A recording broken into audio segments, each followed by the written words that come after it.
Hello students. तो उसी topic में कंटिन्यू करते हैं बेटा।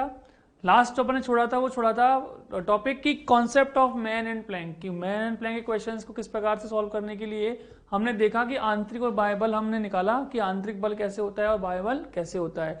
हमने उसको समझने के लिए दो एग्जाम्पल भी लिए थे, एक तख्ते पर एक आदमी को चला के और दो कोई भी कण जो आकर्षण बल के माध्यम से एक दूसरे की ओर आ रहे थे।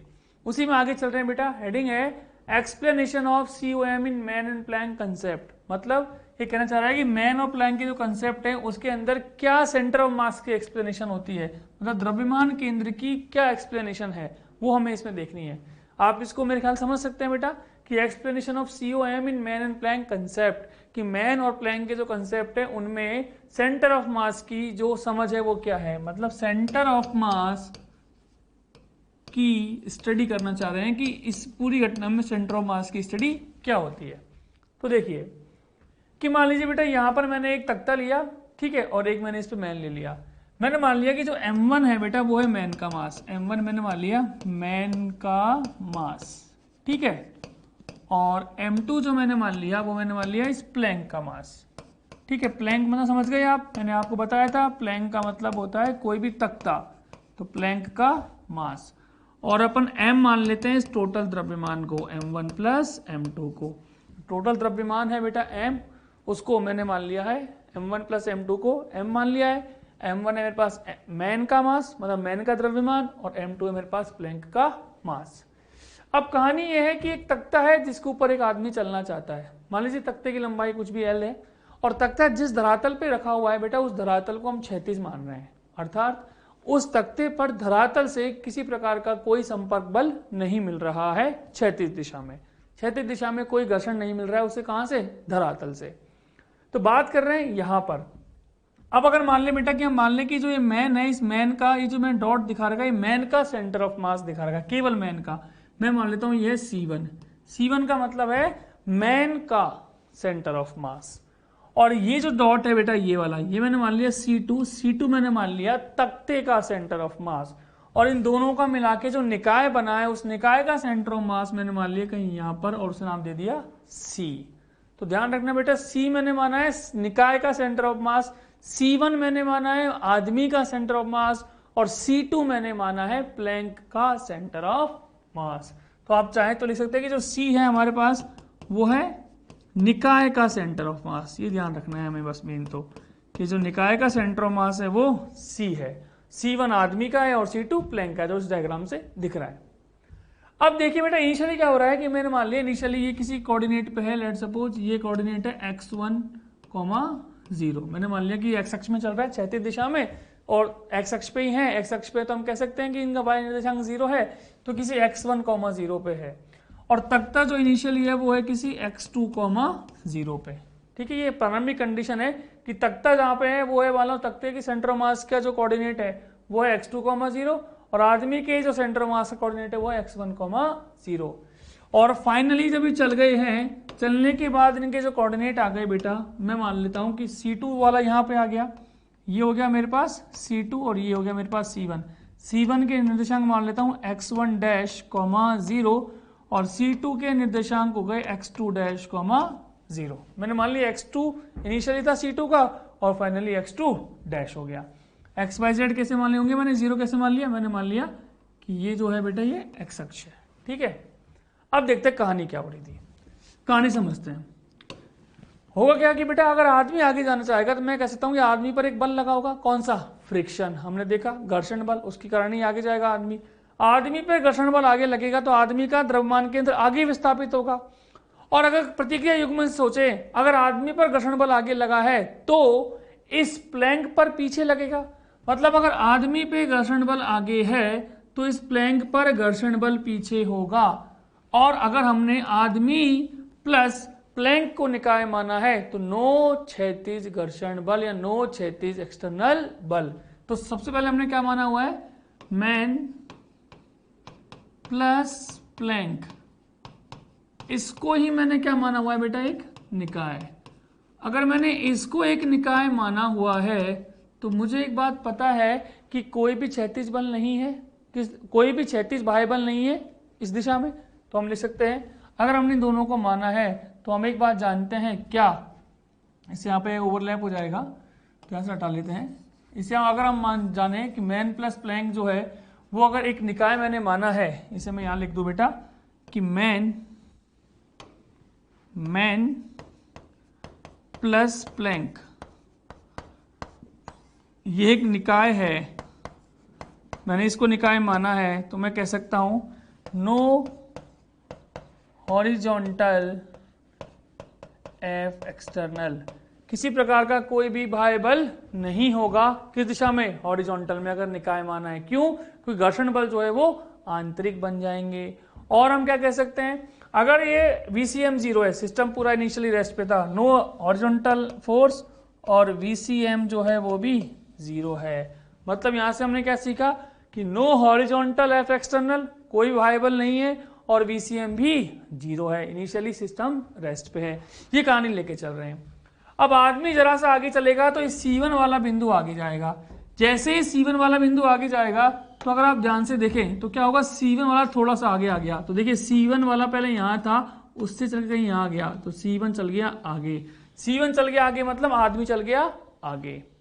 और अगर आदमी आगे चला तो फ्रिक्शन जो प्लैंक पे लगा वो पीछे लगा, तो C2 कहां चलेगा बेटा? विपरीत दिशा में चलेगा। मतलब अगर ये आदमी राइट में चला है तो प्लैंक लेफ्ट में चलेगा, तो प्लैंक लेफ्ट में चलेगा तो C2 वाला पॉइंट यहां से उठ के कहीं यहां आ गया, तो ये चल गया लेफ्ट में। आप डायग्राम में देख पा रहे हैं कि आदमी का C1 चल रहा है राइट दिशा में, और जो प्लैंक का C2 है, मतलब प्लैंक का सेंटर ऑफ मास है, वो चल रहा है लेफ्ट दिशा में। परंतु निकाय का सेंटर ऑफ मास पहले भी इसी पोजीशन पे था और बाद में भी इसी पोजीशन पे है। आगे क्या होगा फिर, इस पे और बल लगेगा, ये और आगे जाएगा, और मतलब ये जो आदमी है ये और राइट दिशा में आ रहा होगा और ये प्लैंक और लेफ्ट दिशा में जाएगा, और अगले क्षण पे क्या हो गए होंगे, दोनों इसी एक ही पॉइंट पर आ गए। मतलब centre of mass plank plus centre of mass आदमी दोनों एक ही बिंदु पर आ गए हैं, तो उसी बिंदु पर ही सेंटर ऑफ मास निकाय का हो जाएगा। तो ये वही बिंदु हुआ। उसके बाद फिर आदमी और आगे जा रहा है, आदमी और आगे जा रहा है और तख्ता और पीछे जा रहा है, तो आदमी और आगे आ गया और तख्ता और पीछे चला गया। परंतु इस पूरे प्रक्रम में सेंटर ऑफ मास जो निकाय का था वो जहां है वहीं रहेगा या वहीं रहा है। मतलब दोनों बॉडीज, दोनों निकाय के कण एक दूसरे के लिए तो काम कर सकते हैं, गति कर सकते हैं, परंतु सेंटर ऑफ मास गति नहीं करता है। इससे एक बात समझ में आई कि निकाय का सेंटर ऑफ मास का विस्थापन 0 है, परंतु जो इंडिविजुअल पार्टिकल हैं, जो इंडिविजुअल कण हैं, वो गति कर सकते हैं। और हम बोल सकते हैं कि हो क्या रहा होगा, आप इसको समझे तो इस तरीके से हो रहा होगा कि मान लीजिए ये एक तख्ता रखा हुआ है और ये आदमी है। अब धरातल पर ग्राउंड पर हमने किसी आदमी को बैठा दिया और उसको बोल दिया कि भाई तू पैसे ले लेना, लेकिन ये जो घटना चल रही है इस घटना को हमें समझा देना, इस घटना में क्या हो रहा है वो तू मुझे इस घटना के बाद बता देना। उसको मैंने ये बोल दिया। अब मैंने प्लैंक रखा, प्लैंक के ऊपर ये आदमी रखा। मैंने मान लिया कि जहां पर ये प्लैंक रखा हुआ है नीचे कोई किसी प्रकार का कोई भी घर्षण बल नहीं है, इन दोनों के बीच घर्षण बल है। तो जैसे ही आदमी आगे चलेगा, देखिए दोनों को द्रव्यमान केंद्र का ही बीच में, ठीक है। अब जैसे ही आदमी आगे चला ऐसे, तो जैसे आदमी आगे चलेगा ये जो तख्ता ये कहां जाएगा, पीछे। तो होगा क्या कि आदमी गया आगे और तख्ता गया पीछे, आदमी गया आगे तख्ता गया पीछे। तो आदमी और तख्ता दोनों इस प्रकार से चलेंगे कि सेंटर ऑफ मास जहां था वहीं रह जाएगा, इसलिए सेंटर ऑफ मास यहीं रहेगा। क्यों? क्योंकि थ्योरी में हमने पढ़ा था कि अगर कोई बाह्य बल नहीं होता है और सेंटर ऑफ मास रेस्ट पे होता है तो हम जानते हैं कि सेंटर ऑफ मास का जो डिस्प्लेसमेंट होता है, जो विस्थापन होता है, वो भी 0 होता है। तो हम कह सकते हैं सेंटर ऑफ मास का विस्थापन भी 0 होगा। इसी को गणितीय रूप में लिख रखा है मैंने कि मान ली इनिशियली हम सेंटर ऑफ मास का अगर मान लो पोजीशन जानना चाहें, स्थिति जानना चाहें, तो हम क्या लिखते हैं, XCM बराबर यहां पर M1, क्योंकि मैंने माना है आदमी के मास को, क्या माना है मैंने, आदमी के मास को M1 माना है, तो क्या लिखता है M1x1 प्लस M2 x2। और अगर मान लो एक से ज्यादा आदमी बैठे रहते हैं इस प्लैंक पर, तो उनके लिए भी लिख देता है M3 x3। तो डॉटेड लाइन दिखा रहे हैं कि कंसेप्ट है कि अगर एक या एक से ज्यादा आदमी होते तो ये आगे चलती रहती कहानी। अभी हम 2 पर ही फोकस कर रहे हैं, तो M1x1 प्लस M2 x2 बटे M क्या है बेटा, टोटल द्रव्यमान। टोटल द्रव्यमान को मैंने क्या लिखा हुआ है, M1 प्लस M2 को M लिखा हुआ है। तो इसलिए क्या हो गया, M1x1 प्लस M2 x2 बटे M। ये कब हो गया, इनिशियली जब इसने यहाँ स्टार्ट किया चलना। मैं बोल सकता हूँ ये कहानी कब है बेटा, इनिशियली, जब तख्ते पर आदमी ने चलना शुरू किया है, ये तब की कहानी है। और जब ये यहाँ पे आ गया फाइनली, ये आदमी इस किनारे पर आ गया है और तख्ता कहीं यहाँ चला गया होगा, तो मैंने निर्देशांक क्या माना है फाइनली, इसका माना x1 डैश, इसका मान लिया x2 डैश। तो एक्सियम फाइनल जो आया होगा स्थिति वो क्या आई होगी, m1 x1 dash plus m2 x2 dash and so on बटे टोटल द्रव्यमान। अब हम जानते हैं कि अगर मुझे इनका चेंज निकालना है तो चेंज कैसे निकाल सकता हूं। चेंज निकालने का तरीका हो गया, सेकंड समीकरण में से पहले समीकरण को माइनस कर दो। तो क्या बनेगा बेटा, ये ध्यान से सुनना, X dash C M minus X C M, ये तो बन गया बेटा लेफ्ट साइड में X dash C M minus X C M बराबर 1/m तो आप ले लो बाहर, ठीक है। अंदर क्या बनेगा, m1 x1 dash minus x1 plus m2 x2 dash minus x2 बटे तो चल ही रहा है, तो बटे की जरूरत है नहीं, तो ये मेरे पास आ गया, ये आएगा, ये क्या आएगा 1/m m1 x1 dash minus x1 plus m2 x2 dash minus x2। xcm dash minus xcm ये क्या हुआ बेटा, ये हो गया डेल्टा xcm। जो ये टर्म लिखी हुई है ये बेसिकली क्या है, ये जो लिखा हुआ है ये क्या है, डेल्टा xcm। और वो हम जानते हैं कि डेल्टा xcm जो है वो कितना आ जाएगा बेटा, 0 आ जाएगा। तो ये पूरा टर्म जो है डेल्टा xcm वो 0 हो जाएगा, तो ये इधर चला जाएगा। x1 डैश माइनस x1 को देखें तो ये क्या है, ये फाइनल माइनस इनिशियल, अंतिम माइनस प्रारंभिक क्या होता है, चेंज। तो ये मैं बोल सकता हूं ये है चेंज किसमें, x1 में। और ये जो है बेटा ये क्या है, ये है चेंज x2 में। तो मैंने वही लिख दिया आगे की लाइन में क्या, कि m1 delta x1 plus m2 delta x2। और अगर मान लो और व्यक्ति होते, उन सब के लिए चलता रहता है mn डेल्टा x1 बराबर 0। बराबर 0 क्यों, क्योंकि बराबर डेल्टा xcm है और डेल्टा xcm का मान 0 है। क्यों है, क्योंकि डेल्टा xcm है और डेल्टा xcm जो है वो 0 है, इसलिए मैंने क्या लिख दिया इसको 0। बगल में मैंने लिखा हुआ है ग्राउंड फ्रेम। ग्राउंड फ्रेम का मतलब वही है कि इस कहानी में जो x1 x2 जो है वो किसके लिए काम में लेना है, हमने जिस व्यक्ति को बैठा रखा था उससे पूछ के हम x1 x2 काम में लेंगे। वही हमें बताएगा कि जो m1 डेल्टा x1 में आप जो डेल्टा x1 लिखोगे वो कितना लिखोगे। क्यों, क्योंकि उसे आदमी भी चलता दिखेगा और प्लैंक भी चलता हुआ दिखेगा। सर बहुत भारी भारी चीज लग रही है, नहीं बेटा बिल्कुल भारी नहीं है, आप बिल्कुल आसानी से इस चीज को समझ रहे हैं और आप समझ सकते हैं। सिंपल क्या याद रखेंगे आप, कि आदमी और तख्ते के सवालों में आदमी भी मूव कर रहा है और तख्ता भी मूव कर रहा है, लेकिन दोनों इस प्रकार से गति कर रहे हैं कि सेंटर ऑफ मास जहां था वही रहेगा। और उसे समीकरण के रूप में लिखें तो m1 delta x1 plus m2 delta x2, या फिर ज्यादा व्यक्ति हो तो m3 डेल्टा x3 बराबर क्या हो जाएगा 0। और बराबर 0 क्यों हुआ, क्योंकि डेल्टा xcm 0 है। और डेल्टा xcm 0 क्यों है, क्योंकि कोई क्षैतिज बल नहीं है, कोई क्षैतिज बाह्य बल नहीं है और centre of mass initially rest पे था, तो बाद में भी सेंटर ऑफ मास रेस्ट पे ही रहेगा। इसका अगर सदिश रूप लेना चाहें, अगर 1D है तो 1D में तो हमने कहा कि सदिश रूप की आवश्यकता पड़ती नहीं है, आप किसी एक को धनात्मक मान लो, किसी एक ऋणात्मक मान लो। मान लो अगर सदिश रूप नहीं है, मान लो अगर 1D नहीं है तो सदिश रूप में कैसे लिखेंगे, सदिश रूप ये रहा कि m1 सब पे सदिश लगा देंगे delta x1 plus m2 delta x2 and so on बराबर 0 वेक्टर। तो वेक्टर फॉर्म में भी हम याद कर सकते हैं। तो कुल मिला के आपको याद होना चाहिए सवालों के लिए m1 delta x1 plus m2 delta x2 plus m3 delta x3 और आगे जितनी बार भी हो बराबर 0। कुछ प्रश्न करेंगे, उससे हम इस चीज को और बेहतर तरीके से समझ पाएंगे। आगे लिखा है बेटा मैंने न्यूमेरिकल्स, मतलब अब हम जो केवल करना चाहेंगे वो न्यूमेरिकल्स करना चाहेंगे, इस पे बेस्ड कंसेप्ट पे, मैन और प्लैंक के पे। देखिए इसके जो न्यूमेरिकल करने के तरीके हैं वो बहुत आसान है और बहुत आसान न्यूमेरिकल होते हैं। फिर भी मैंने कुछ स्टेप बना रखे, आप उन स्टेप्स को करेंगे तो आप देखेंगे कि आपके मॉड्यूल की आपकी और आपके रेस के सवाल आपसे बहुत बेहतर तरीके से बनेंगे। स्टेप इस तरीके से हैं, मैंने उसको लिखा हुआ है क्वेश्चन सॉल्विंग टिप।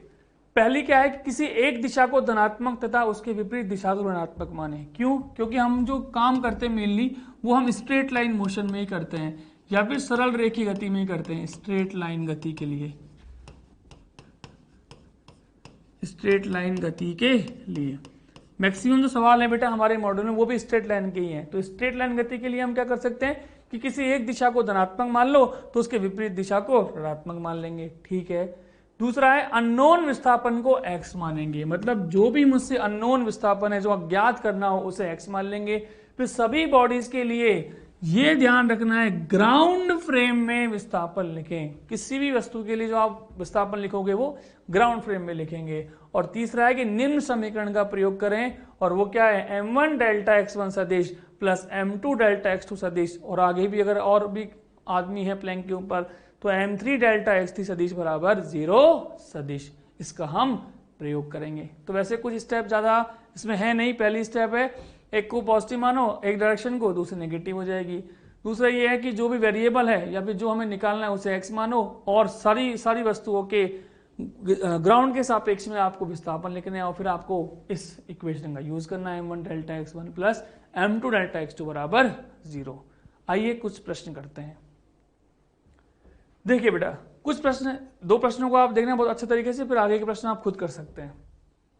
पहला प्रश्न, एक 40 किलो का आदमी 10 मीटर लंबाई के तख्ते पर खड़ा है। 40 किलो का आदमी है भाई और 10 मीटर लंबे तख्ते पर है। यदि आदमी तख्ते के दूसरे सिरे तक जाता है तो तख्ते द्वारा कितनी दूरी चली गई होगी। अब देखिए इन सवालों में अगर इतना सा लाइन में लिखा हो तो भी हम ये मान लेंगे कि जो तख्ता लिखा हुआ है, तख्ता जो है वो किसी चिकनी सतह पर रखा हुआ है, ठीक है। और निकाय जो हमने माना हुआ है वो किसको माना हुआ है बेटा, पूरे इसको माना हुआ है। निकाय किसको माना हुआ है, तख्ता प्लस आदमी, ये मेरे लिए निकाय है। और तख्ता प्लस आदमी निकाय है और दोनों अभी खड़े हुए हैं, तो मैं जान सकता हूं कि नो बाइबल मतलब एफ एक्सटर्नल बराबर 0 है तथा VCM बराबर भी क्या है, 0 है। तो VCM बराबर 0 है तो हम कह सकते हैं कि डेल्टा XCM 0 होगा। इतनी कहानी तो आपको समझ में आ जानी चाहिए यार देखते ही कि सर बाइबल शून्य है और क्षैतिज में जो बाइबल शून्य है और सेंटर मास का वेग भी शून्य है, तो सेंटर मास का विस्थापन भी शून्य होगा। अब दो कण है, इसे m1 मान लेंगे, इसे m2 मान लेंगे। अब कहानी है, मुझे एक बात पता है कि अगर आदमी आगे गया होगा तो मैं कह सकता हूं कि जो ये प्लैंक है बेटा, ये प्लैंक जो गया होगा वो प्लैंक पीछे गया होगा। तो किसी भी एक दिशा को धनात्मक मान लेंगे, किसी एक को ऋणात्मक मान लेंगे।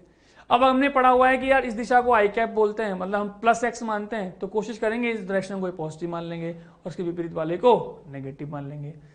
इसका हल देख लेते हैं। मैंने ये किया बेटा, मैंने मान लिया कि 40 किलो वाला जो आदमी है वो जा रहा है इस तरह से आगे, ठीक है, और ये प्लैंक कहाँ जा रहा होगा, पीछे। मैंने इस डायरेक्शन को, जो आगे वाली डायरेक्शन है, इसे मैंने क्या मान लिया बेटा, पॉजिटिव डायरेक्शन मान लिया। अब हम लिखते हैं विस्थापन। तो लिखा हुआ है माना प्लैंक x दूरी चलता है। दूरी कितनी चल रहा है, x, और किस दिशा में, हम बोलेंगे माइनस आई कैप दिशा में या लेफ्ट दिशा में। क्यों, क्योंकि आदमी को अगर आपने राइट में माना है तो आप बोलेंगे कि जो प्लैंक चलेगा वो लेफ्ट में चलेगा। ठीक बात है। सूत्र हमें लगाना है वही। अब अगर दो कण है तो दो कण वाला सूत्र लगाएंगे। सूत्र क्या लगाएंगे बेटा, m1 delta x1 plus m2 delta x2, दोनों पे वेक्टर लगा दें, बराबर 0 सदिश। आपको ये फॉर्मूला यूज करना है क्योंकि दो कण है। चलिए स्टार्ट करते हैं। m1 मान लेते हैं इस व्यक्ति को, तो वही लिखा हुआ है m1 40 किलो। इसको मैंने क्या मान लिया बेटा जी, m1, और जो 60 किलो वाला इसे मैंने क्या मान लिया, m2। तो m1 कितना है, 40 इंटू डेल्टा x1। अब ध्यान दें, जो डेल्टा x1 डेल्टा x2 लिखने हैं वो हमें ग्राउंड फ्रेम में लिखने हैं भैया। अब ग्राउंड फ्रेम का मतलब क्या हुआ, ग्राउंड फ्रेम का मतलब समझना हो क्या रहा है कि ये तख्ता है, ठीक बात है बेटा, इस तख्ते पर ये आदमी खड़ा हुआ है, ठीक है ना। अब ग्राउंड पे हमने उस आदमी को दोबारा बुला लिया जो हमारी पूरी घटनाओं को देख रहा था, उसको फिर पैसे दिए, बुला लिया कि यार तू फिर बता इसमें क्या करना है। अब वो सब कुछ कॉपी पेन लेके बैठ गया भैया। अब ध्यान देना, हो क्या रहा है कि ये आदमी जा रहा है आगे ऐसे, एक कदम भी आगे गया होगा तो प्लैंक पीछे आया। ये मान लो 5 कदम आगे गया ऐसे, तो 5 कदम आगे गया, उतने में 3 कदम ये प्लैंक पीछे आ गया, तो नेट कितना कदम आगे गया होगा। कैसा सवाल है, आपने पहले कभी सॉल्व करी होंगे तो ऐसे सवाल करे होंगे ना यार, कि जैसे मान लो ये जो प्लैंक है इसके ऊपर आदमी है, आदमी गया इस तरीके से यहां आगे, ठीक है। अब इतना ही तो ये प्लैंक कहाँ गया है, पीछे। अब अगर आदमी के साथ प्लैंक थोड़ा पीछे आया होगा तो आदमी का नेट विस्थापन तो थोड़ा कम हुआ होगा।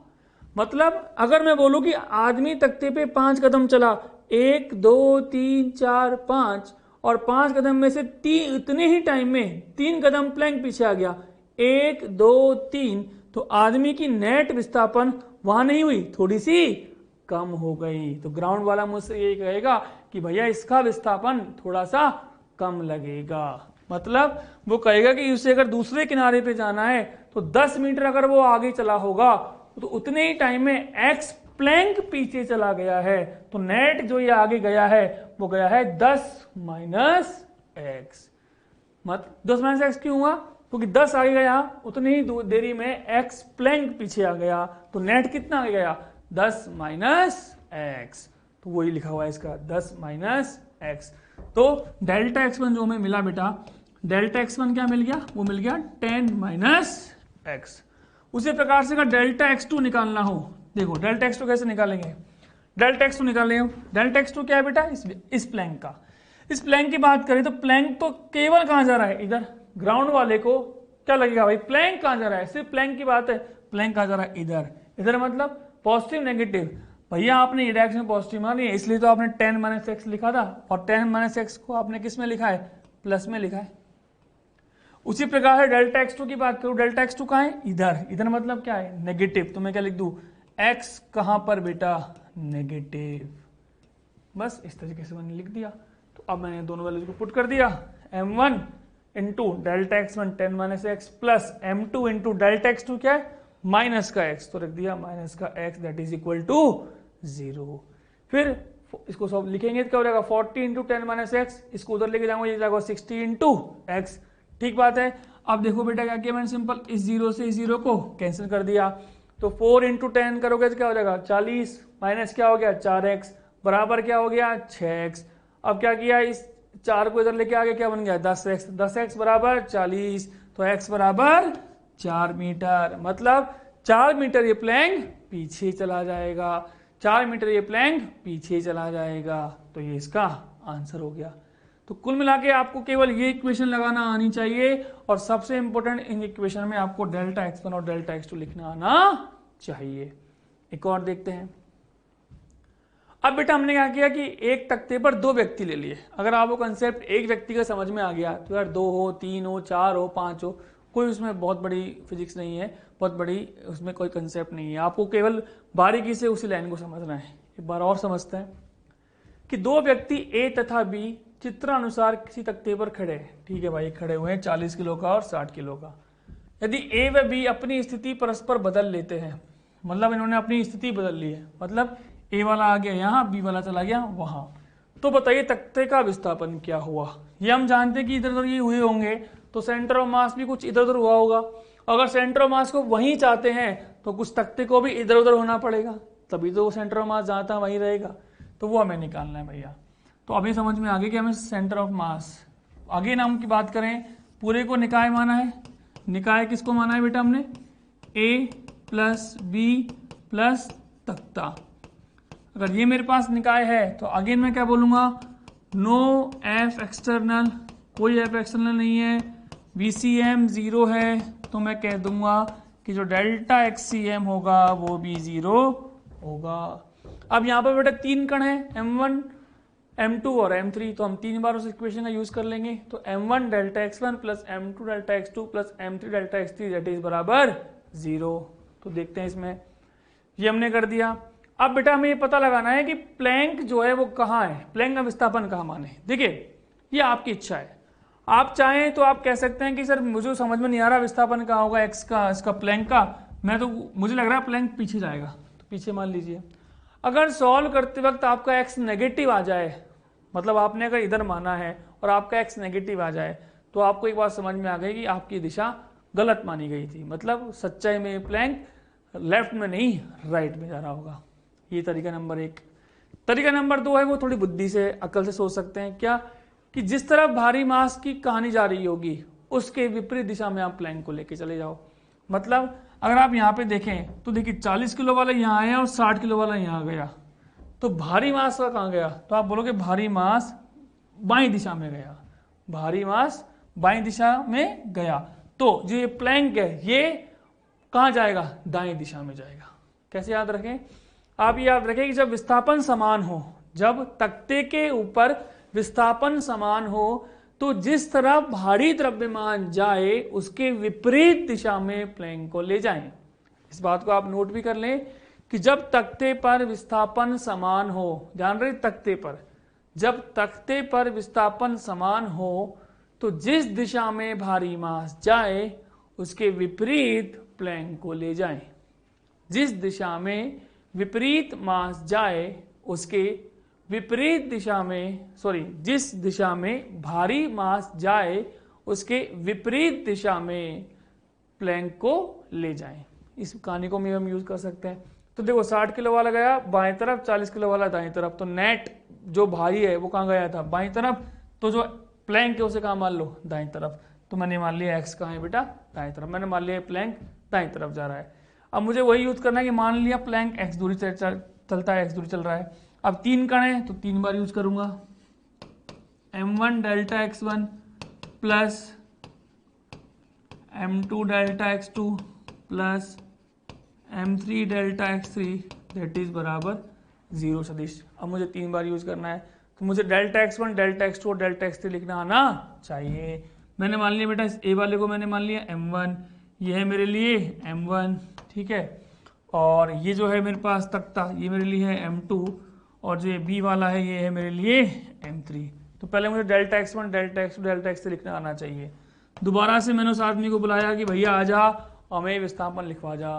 क्यों? क्योंकि वो ग्राउंड पे है, मुझे ग्राउंड फ्रेम में लिखना है।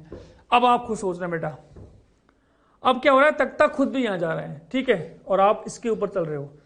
तो देखो 40 वाले को पोजीशन बदलनी है 20 से, तो कितना चलना पड़ेगा 10, तो 10 तो ही तख्ते पे चला ऐसे, और तख्ता खुद कितना चला गया x, तो नेक्स्ट कितना आ गया 10 प्लस x। कुछ कुछ समझ में आ रही कहानी क्या हो रहा है कि ऐसे समझिए कि पहले तख्ते पे चला 10 ये यहां पर, ठीक है, अब तख्ता खुद कितना जा चुका है x आगे, तो ग्राउंड वाला क्या कहेगा कि ये ए वाला कितना गया, ये सर जी ये गया 10 प्लस x, तो वही लिखेगी इस दिशा में गया है। तो मान लीजिए हमने इस दिशा को धनात्मक मान लिया, ये दिशा धनात्मक, तो इसकी विपरीत दिशा हमारे लिए क्या हो गई नेगेटिव, तो डेल्टा x1 तो क्या रहेगा 10 प्लस x, और कैसा आएगा ये पॉजिटिव आ जाएगा, ठीक है। अब डेल्टा x2 की बात करें बेटा, आपको समझे आप, डेल्टा x2 कौन है हमारे लिए, तख्ता कहाँ जा रहा है, इधर ही जा रहा है, इस डायरेक्शन में क्या माना है पॉजिटिव, ठीक है, लिख देंगे x, और ये क्या हो जाएगा बेटा पॉजिटिव। अब अगर डेल्टा x3 लिखना हो तो डेल्टा x3 कैसे लिखें, अब डेल्टा x3 को देखें भैया, अब मेरे पास प्लैंक बी वाला यहाँ है, बी वाला कहाँ आ रहा है बेटा इस तरफ आगे, एक्सचेंज करना है ना, बदलनी है, तो बी वाला इतना चलेगा कितना 10, तो एक क्या हो रहा है बी वाला 10 इधर आ गया, ये लो, उतनी देर में ये प्लैंक कहाँ गया पीछे, ये लो, तो सच्चाई में बी वाला यहां से कितना आगे आया, केवल इतना सा। दोबारा समझे, ये देखिए बी वाला इनिशियली यहाँ पे, आप देखिए यहाँ पे इस दिशा में यहाँ पे है बी वाला, अब मैंने इसको 10 चला लिया, यहाँ पे आ गया, ठीक है। अब इतनी देर में प्लैंक कहाँ चला गया पीछे इतना, तो आप देखेंगे कि पहले इनिशियली यहाँ था बी वाला, वो केवल इतना चला, मतलब कितना चलेगा, अगर वो आगे आया है इस दिशा में आया है तो केवल कितना से आगे आया है 10 माइनस एक्स, 10 नहीं 10 माइनस एक्स इस दिशा में माइनस में, या फिर x माइनस 10 आगे की दिशा में। तो अगर आपको अब भी समझ में ना आए तो आप सिंपल लॉजिक भी याद रख सकते हैं कि अगर समान में हो दोनों तो दोनों को ऐड कर दो, और अगर विपरीत दिशा में हो तो माइनस कर दो।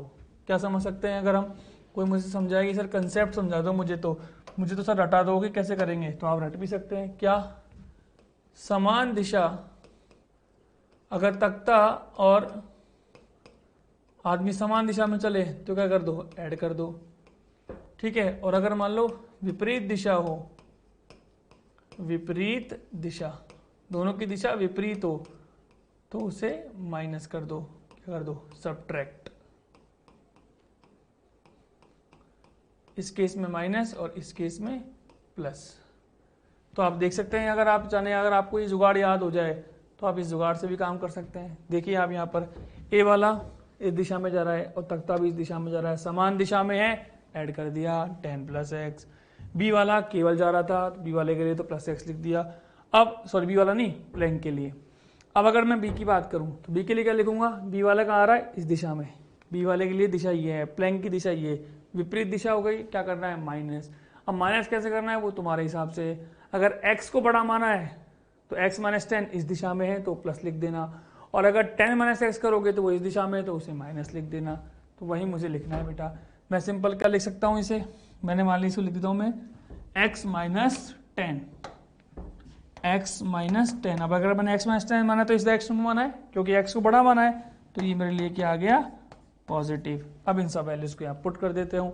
देखो 40 इंटू डेल्टा एक्स में से क्या रख दिया मैंने, 10 प्लस एक्स प्लस m2 क्या है बेटा प्लैंक का, 100 इंटू इसका विस्थापन कितना है x, x रख दिया, प्लस m3 कितना है 60 इंटू इसका क्या है प्लस में ही है ना बेटा x माइनस 10, तो रख दिया x माइनस 10 बराबर 0। इसको अगर सॉल्व करें बेटा तो सिंपल क्या हो जाएगा, 40 इंटू 10 क्या हो गया 400, 400 plus 40x plus 100x plus 60x minus 600 बराबर 0। इसमें अगर आप देखें तो ये 0, ये 0, ये 0, ये 0, ये 0 कैंसिल हो जाएगी, तो क्या बचेगा 40 माइनस 60 एक साथ लिख दिया। यहाँ पे देख क्या बचा बेटा, यहाँ बचा 4x और यहाँ बचा 6x, तो ये 4x प्लस 6x, यहाँ बचा 10x, तो लिख दिया 40 minus 60 plus 10x plus 4x plus 6x बराबर क्या चलेगा बेटा, बराबर चलेगा ये 0, बराबर क्या रहेगा 0। इसको आगे सॉल्व करें तो क्या हो गया, माइनस का 20 प्लस ये कितना हो गया 10 और 4 14, 14 और प्लस 6 20, तो हो गया माइनस 20 प्लस 20x बराबर 0। और जैसे इसको सॉल्व किया हमें x मिल गया 1 मीटर, मतलब x मेरे पास आंसर आया 1 मीटर। और ये पॉजिटिव आया ना बेटा, पॉजिटिव क्यों आया, क्योंकि मैंने अकल से मानी थी दिशा, मैंने पहले ही मान लिया कि भारी मास इस तरफ आया है, तो सेंटर ऑफ मास को वही बनाए रखने के लिए तख्ता राइट दिशा में जाएगा। अगर आप इस सारी कहानी इसे बाएं दिशा में मान के करते, x को अगर आप बाएं दिशा में मानते तो आपका ये आंसर नेगेटिव आ जाता, और नेगेटिव का मतलब यही हो जाता कि आपने जो माना वो उसके विपरीत दिशा में तख्ता जाएगा। तो केवल आपको जो तकलीफ आएगी वो केवल delta x1 delta x2 delta x3 लिखने में आएगी, और उसके लिए आप ये मंत्र, ये ब्रह्मास्त्र याद रखें कि समान दिशा में हो तो ऐड कर दें और विपरीत दिशा में हो तो माइनस कर दें। आगे बढ़ते हैं। एक और प्रश्न है बेटा कि 3 व्यक्ति ए बी व सी, अब हमने 3 व्यक्ति ले लिए हैं ए बी व सी, जिनका द्रव्यमान क्रमशः 40 किलो 50 किलो 60 किलो है, एक 90 किलो के तख्ते पर खड़े हुए हैं। इनके मान देखें 40 किलो 50 किलो 60 किलो, मतलब ये वाला जो व्यक्ति है ये मेरे लिए सी है, ये मेरे लिए बी है और ये मेरे लिए ए है, और एक 90 किलो का तख्ता है भैया, ठीक है। इस तख्ते का द्रव्यमान 90 किलो है। आगे बोला गया है तख्ता एक चिकनी सतह पर रखा हुआ है, यदि ए व सी परस्पर अपनी स्थिति बदलें तो बी वाले का विस्थापन क्या होगा। कहानी समझ में आई क्या है, एक तख्ता है, उस तख्ते के ऊपर ए बी सी तीनों खड़े हुए, जैसे मान लीजिए ये एक तख्ता है, इस तख्ते पे ए बी और सी तीनों खड़े हैं, मैं बी हूं, ये ए है और ये सी है। अब ए और सी आपस में स्थिति बदल रहे हैं, मतलब ए वाला आ गया यहाँ और सी वाला गया यहाँ, तो बोला गया बी वाला का विस्थापन क्या होगा। तो बी वाला विस्थापन क्यों करेगा, क्योंकि तख्ता मूव करेगा, तख्ते के साथ साथ कौन मूव करेगा, बी वाला भी मूव करेगा। क्यों, क्योंकि हमने इस पूरे को ही निकाय माना हुआ है। तो एक बात तो यहाँ समझ में आ गई क्या, जिस दिशा में तख्ता जाएगा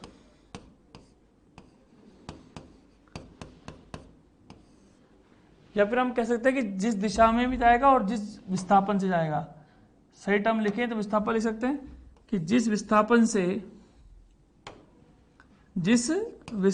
से तख्ता जाएगा उसी विस्थापन से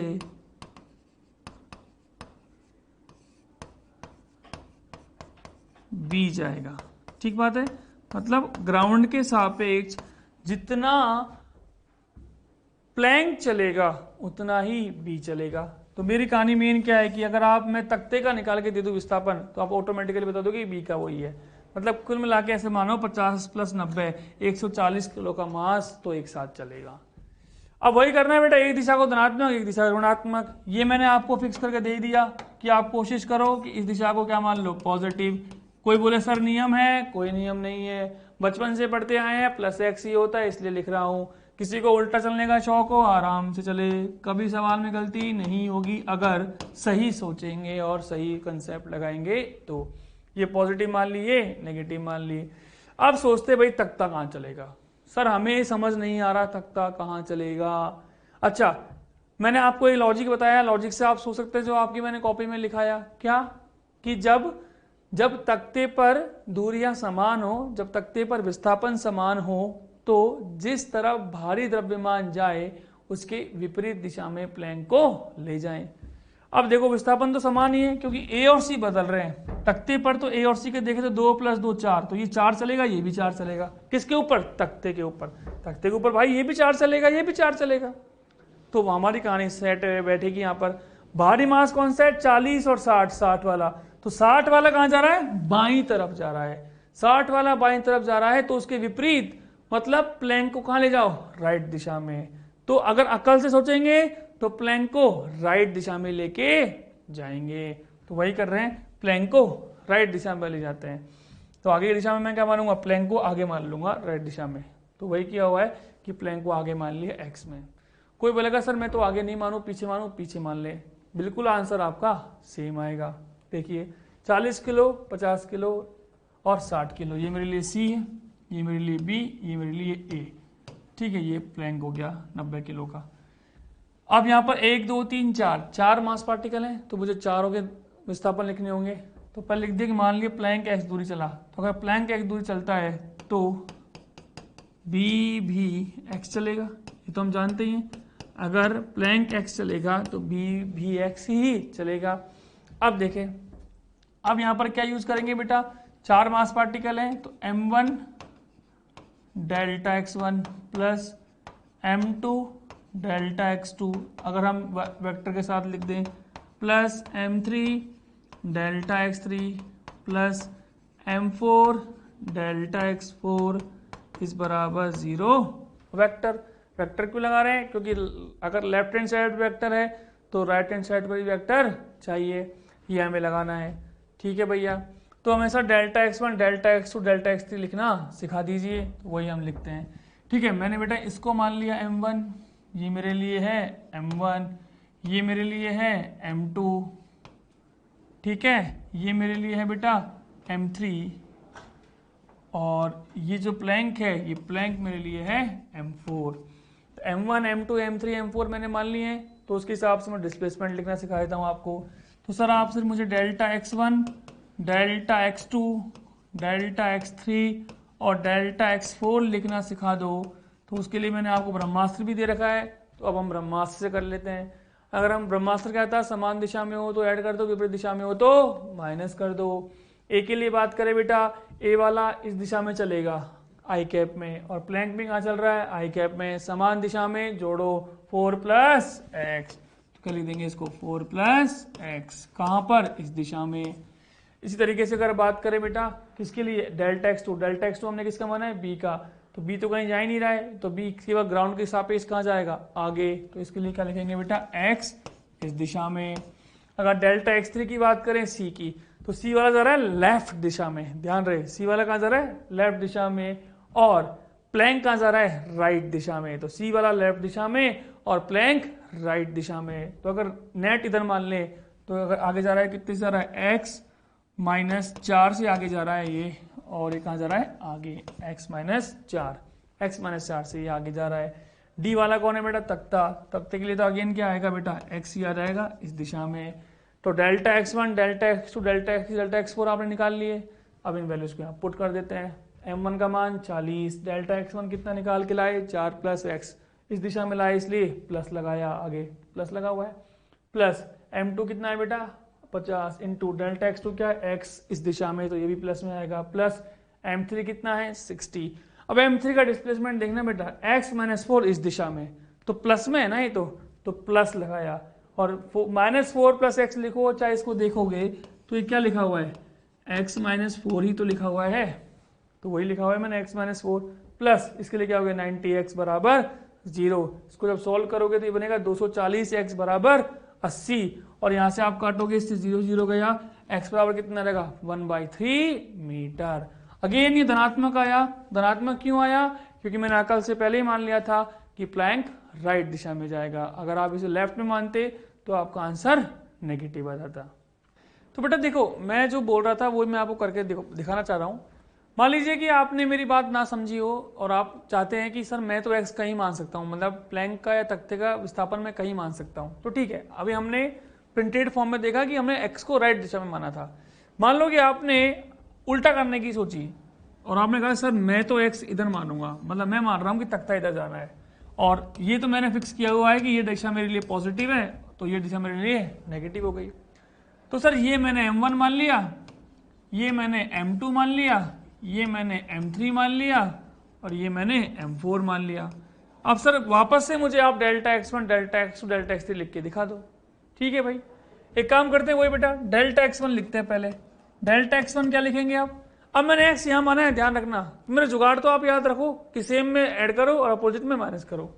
अब a वाला c के पास आना चाहता है, तो देखो 4 चल रहा है वो इधर, ठीक है, 4 कहाँ चल रहा है इधर, और x कहाँ जा रहा है पीछे तख्ता, मतलब ये क्या हो गया एक तरीके से नेगेटिव हो गया, 4 आगे और x तख्ता पीछे, विपरीत दिशा में है, तो मुझे क्या करना है माइनस करना है।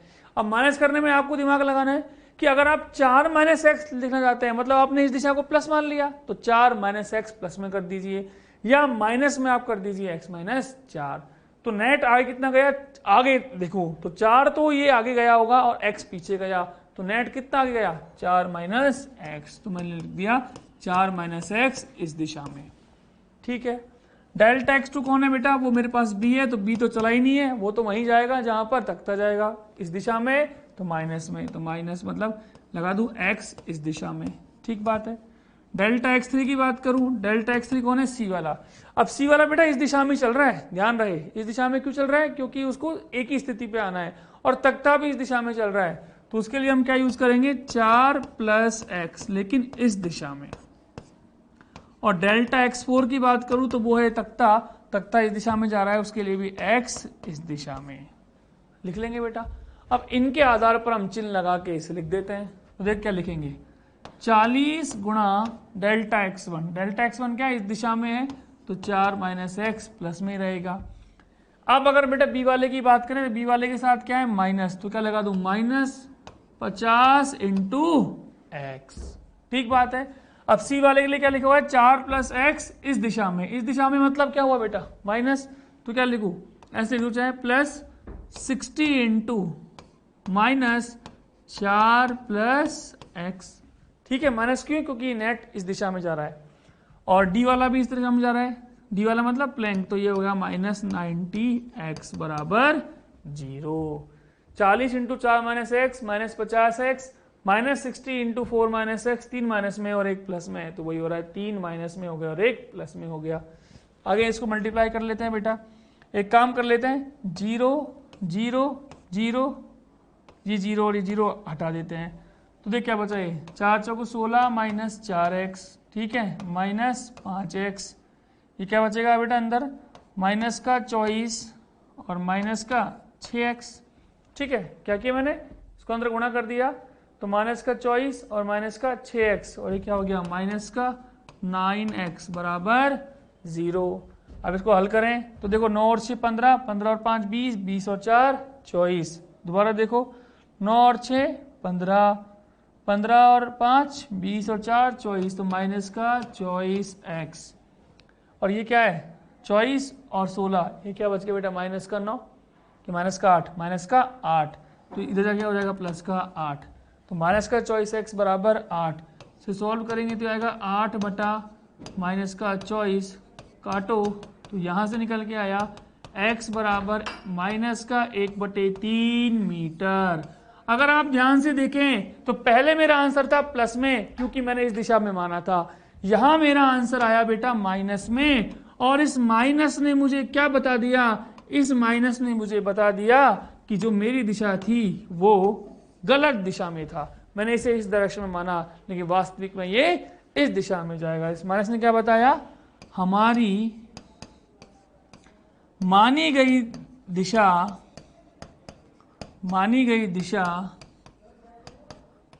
वास्तविक दिशा के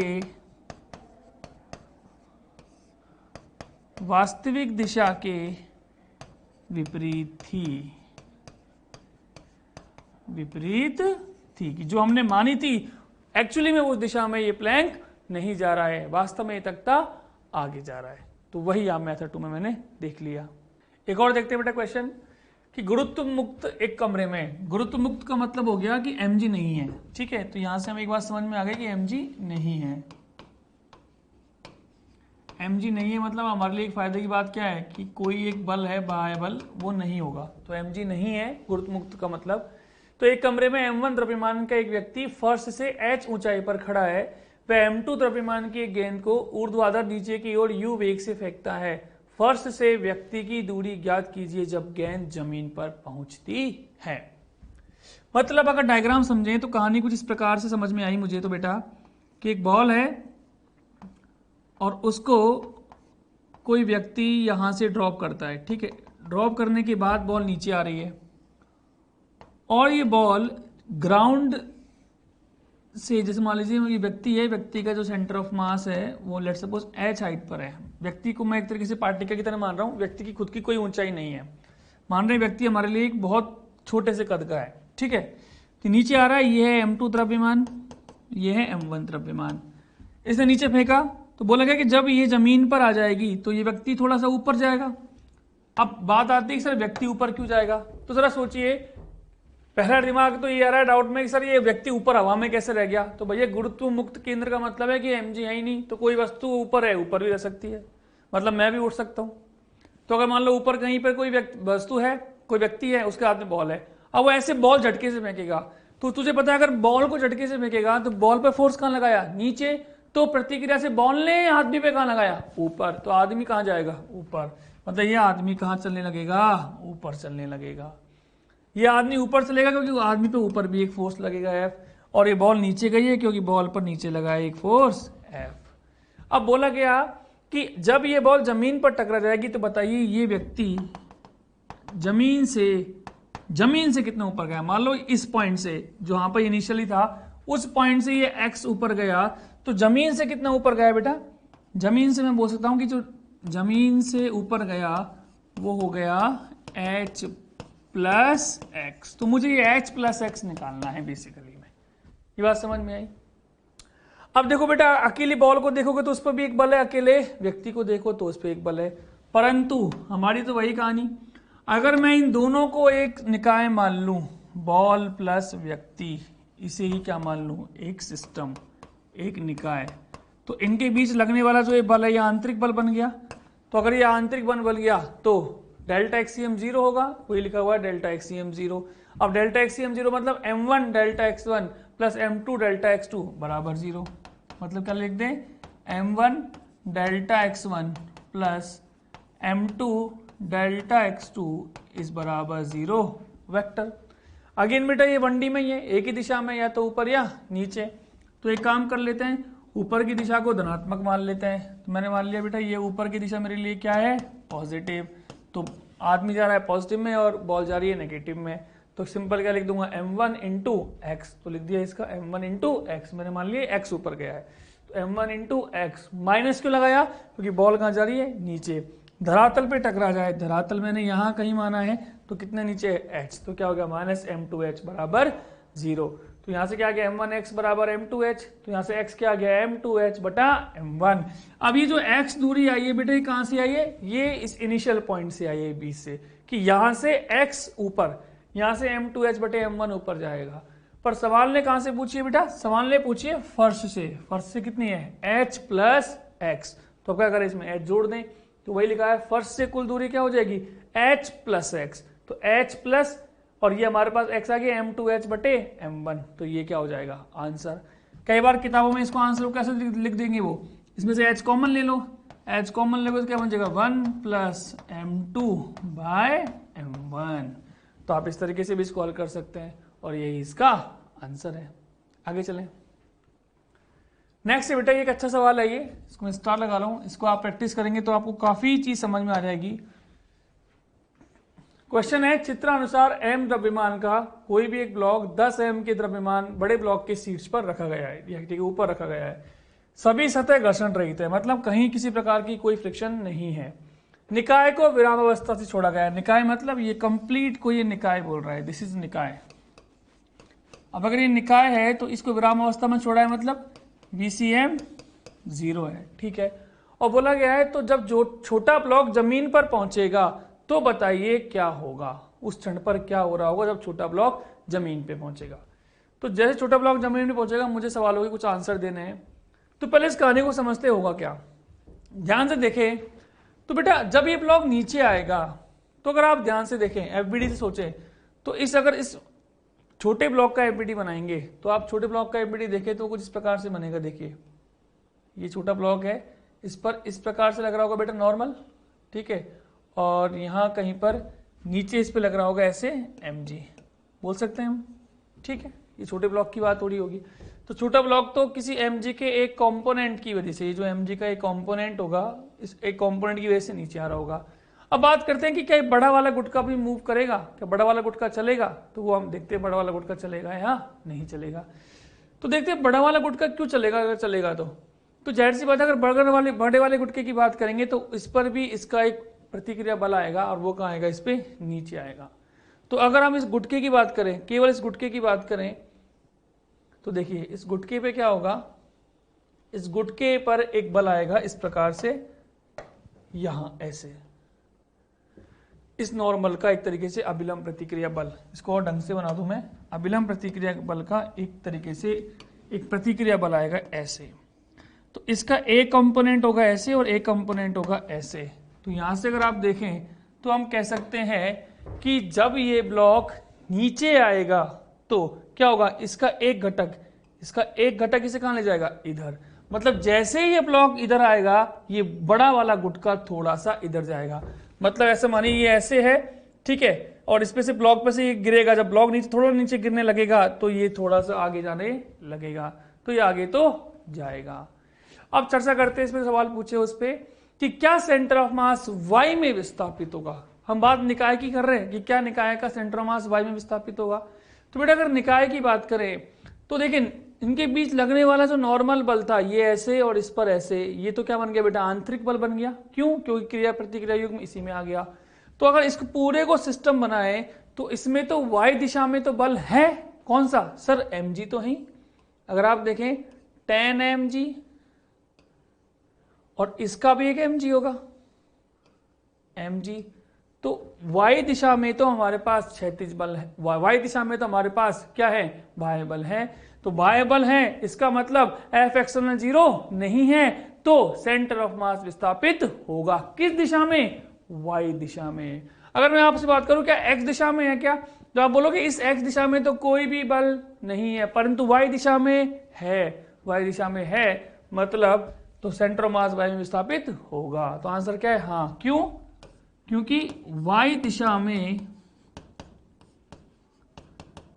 F एक्सटर्नल है, y दिशा में F एक्सटर्नल है, इसलिए वहां पर सेंटर ऑफ मास विस्थापित होगा। सेकंड है क्या, सेंटर में x में विस्थापित होगा, x मतलब इस दिशा में तो विस्थापित नहीं होगा। क्यों नहीं होगा, क्योंकि इस दिशा में कोई भी क्षैतिज बाह्य घटक या बाह्य बल नहीं है। तो आंसर क्या आएगा, नो। क्यों, x दिशा में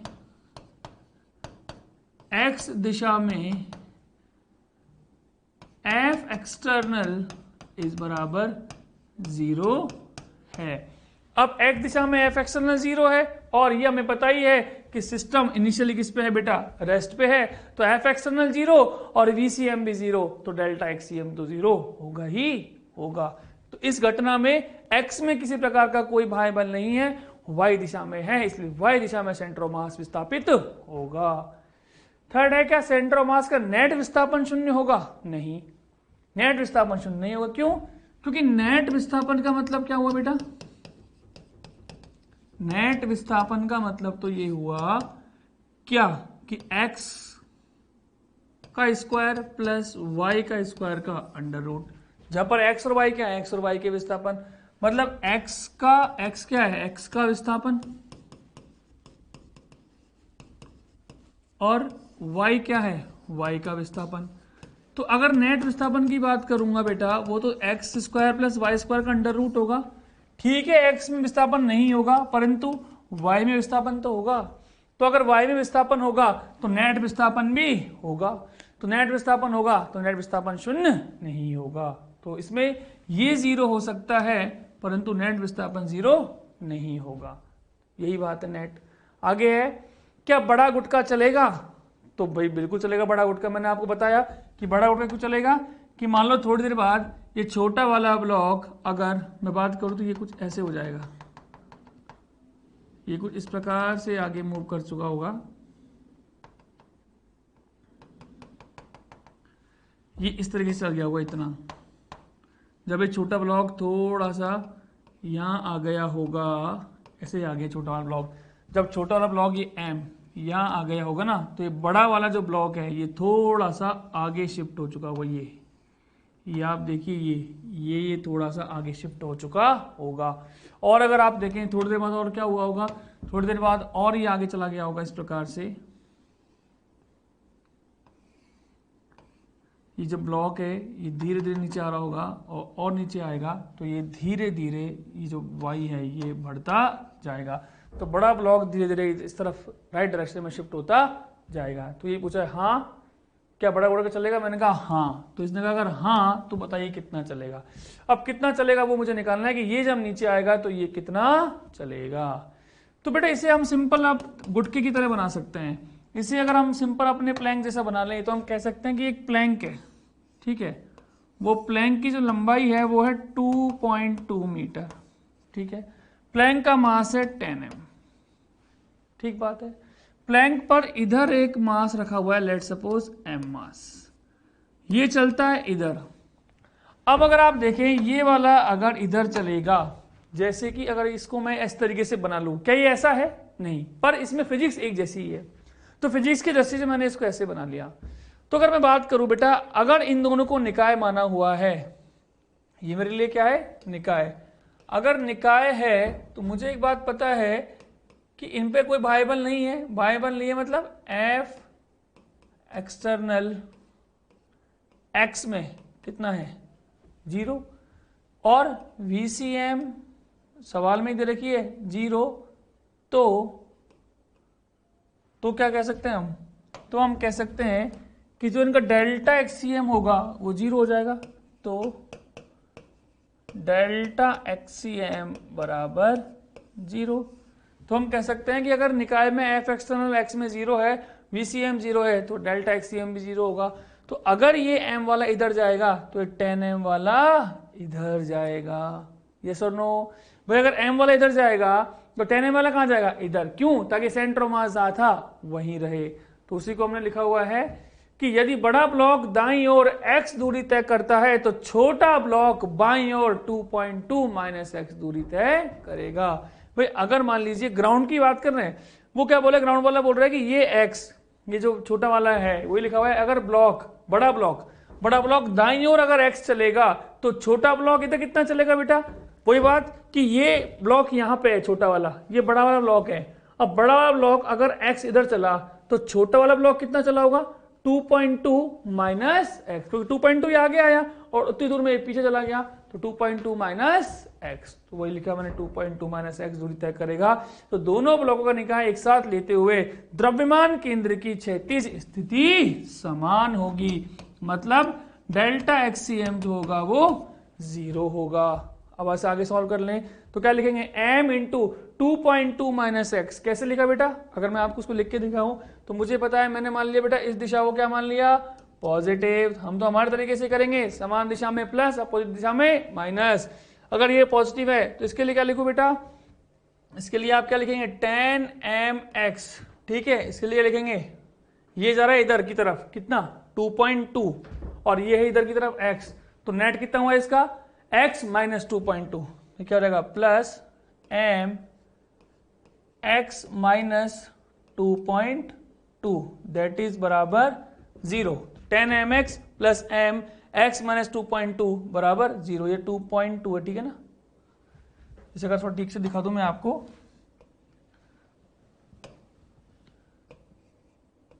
तो ये क्या है बेटा 2.2 बराबर 0, और इसे अगर आप सॉल्व करेंगे तो ये यही मिल जाएगा, क्या 10mx इज बराबर, ये मिल जाएगा अपन को 10mx बराबर m into 2.2 minus x. 10 mx बराबर m इंटू 2.2 माइनस एक्स। देखिए इसको अगर मैं इधर लेके जाऊंगा तो ये बनेगा माइनस का m x माइनस 2.2, माइनस को अंदर लेके गया तो 10 mx बराबर m इंटू 2.2 माइनस एक्स। इस m से ये m कैंसिल, तो 10x प्लस x तो क्या हो गया 11x, तो ऐसा है 11x बराबर 2.2, 11x बराबर 2.2, तो यहाँ से x आ गया 2.2 बाय 11, वही लिखा हुआ है 10 mx, तो यहाँ से आ गया x बराबर 0.2। इसको अगर आप सॉल्व करो तो देखो कितना आया बेटा, ये आ गया 0.2 मीटर, और वही क्या था इसका आंसर, यहाँ था 0.2 मीटर। तो हमने क्या किया, बेसिकली इस बड़े वाले गुटके को एक प्लैंक और एक छोटे वाले ब्लॉक से रिप्लेस कर दिया, और हमने वही फिजिक्स लगाई जो पहले सीखा था। इसको सॉल्व करेंगे तो ये क्या रहेगा बेटा, इसको सॉल्व करके तो आएगा 0.2 मीटर। मतलब जब ये छोटा वाला ब्लॉक जमीन पर आ जाएगा, जब ये छोटा ब्लॉक जमीन पे आ जाएगा तो ये बड़ा वाला ब्लॉक 0.2 मीटर राइट दिशा में शिफ्ट हो चुका होगा। तो बेटा इस प्रकार से आज के लेक्चर में मैंने पढ़ा कि कॉन्सेप्ट ऑफ मैग्नेटम प्लैंक में जो एक्सप्लेनेशन होती है सेंटर ऑफ मास की, वो हमने देखी। सेंटर ऑफ मास की स्टडी क्या है, हमने basically m1 delta x1 plus m2 delta x2 plus m3 delta x3 बराबर 0 पर बेस्ड प्रश्न किए। वो आपको बहुत सारे प्रश्न मॉड्यूल में मिलेंगे जो मैं यहाँ पे लिख रहा हूँ। उसके साथ साथ हमने एक नई बात सीखी कि आंतरिक बल बाह्य बल किस प्रकार से पहचानते हैं, मैंने आपको ये बताया। फिर मैंने आपको ये बताया कि उन सवालों में आपको केवल ये याद रखना है कि अगर समान दिशा में हो तो अगर आप ग्राउंड के सापेक्ष लिख रहे हो विस्थापन तो ऐड कर दीजिए, और अगर विपरीत दिशा में है तो माइनस कर दीजिए। किसी भी एक दिशा को प्लस मान लीजिए तो उसके विपरीत दिशा को माइनस मान लीजिए। मैंने आपको एक मेथड में भी सिखाया था कि अगर मान लीजिए आप प्लैंक की दिशा को अपने मन मुताबिक मान लेंगे तो आपका आंसर नेगेटिव आ जाएगा, और नेगेटिव का मतलब ये है कि जो वास्तविक दिशा है वो आपकी मानी गई दिशा के विपरीत है। फिर भी मैंने आपको एक पॉइंट भी लिखाया था कि अगर मान लो प्लैंक के ऊपर विस्थापन समान हो तो जिस तरफ भारी द्रव्यमान जाए उसके विपरीत दिशा में प्लैंक को ले जाएं। तो उसी पे बेस्ड बेटा आज का होमवर्क है, इस होमवर्क को आप ट्राई कीजिए।